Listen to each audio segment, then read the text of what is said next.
Madam నమస్కారం, ఎలా ఉన్నారు? ఎలా ఉన్నారండి? బాగుంటుందండి. ఇప్పుడు ప్రాబ్లం ఏంటండి? ఇందాక నాకు చెప్పారు కదా, ఒకసారి చెప్పండి. ఇక్కడండి ఎలా అంటే నొప్పి అండి. ఇంకా అంత అలా ఉంటుందండి. వీళ్ళు ఎలా ఉండదండి. ఇంకా అంతే అండి. అంత కొంచెం ఇందాక చెప్పారు కదా, ఇలా ఇలా అంటే టిక్ టిక్ అంటుందని. టిక్ టిక్ అంటుందండి. సో ఫ్రెండ్స్, ఈ మేడం గారికి ఏంటంటే she has a trigger thumb అండి. There is a nodule here, you can see, I can palpate here. So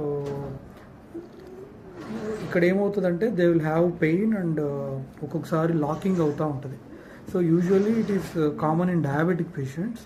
so diabetic పేషెంట్స్లోనే రావాలనేం లేదు, వేరే వాళ్ళలో కూడా రావచ్చు. ఎక్కువ వర్క్ చేయడం వల్ల వస్తూ ఉంటుంది యూజువల్గా. సో ఇనీషియల్గా మనం ట్యాబ్లెట్స్ ఇస్తాం, ఎక్సర్సైజెస్ సజెస్ట్ చేస్తాం. తగ్గట్లేదు అంటే we do a very small release, trigger finger release అంటాము. They will have very good relief with that.